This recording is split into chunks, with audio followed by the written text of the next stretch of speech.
This man doesn't know how many days he'll have to look through the window before his mind will change, before the weather will change. 20 times he tried, and 20 times he could not remember.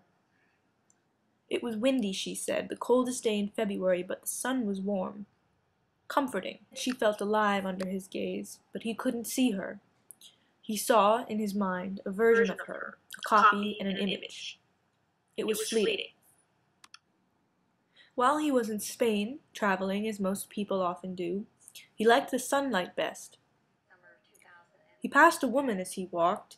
She must have just bought some bread for dinner. He thought, how delicious, but it wasn't real. The bread was stale. Perhaps, but who's to say when bread goes stale and whether she doesn't enjoy the crunch? Who's to say? He tried to remember where he had last seen her. But she didn't look familiar, and he tried to remember the plastic bag that was on the ground when he saw her, but he couldn't remember. It was white. He kept walking until he came across a church. He went inside. Everywhere there were people, looking, talking, watching. He couldn't see her. But for a moment he thought he saw her reflection. He looked up at the window, but there was no one there. There.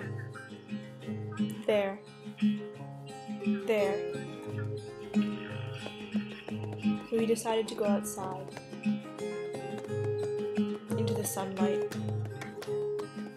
It was so windy he almost couldn't hear himself think, and he looked around. There were so many faces, looking at him, watching, waiting.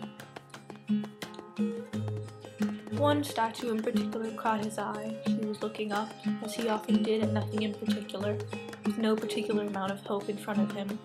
And then suddenly it was quiet. It became dark. He walked down the street and felt a drizzle. And then the raindrops pounding on his shoulders, harder now, and more distinct. He kept walking until he came across an alleyway, a building of strange colors, and he approached, getting closer and closer to the entranceway until it sucked him in. He thought of her again. His mind went blank.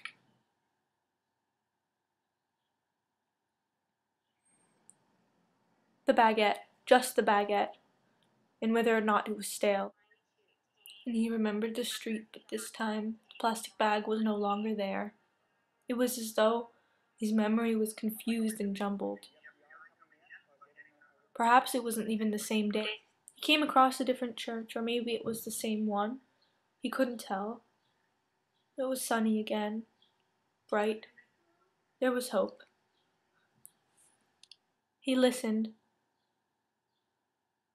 He walked up to the rooftop, but there were only shadows, remnants, traces.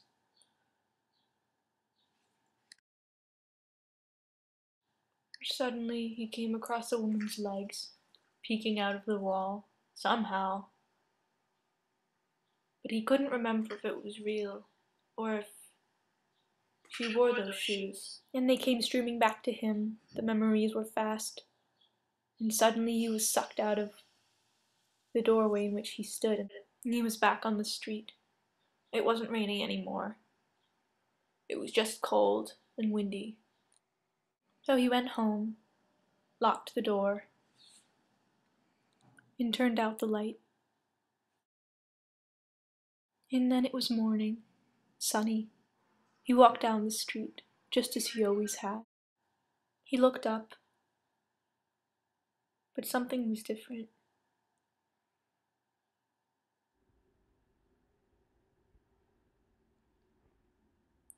There was no one on the street, no one on the corner,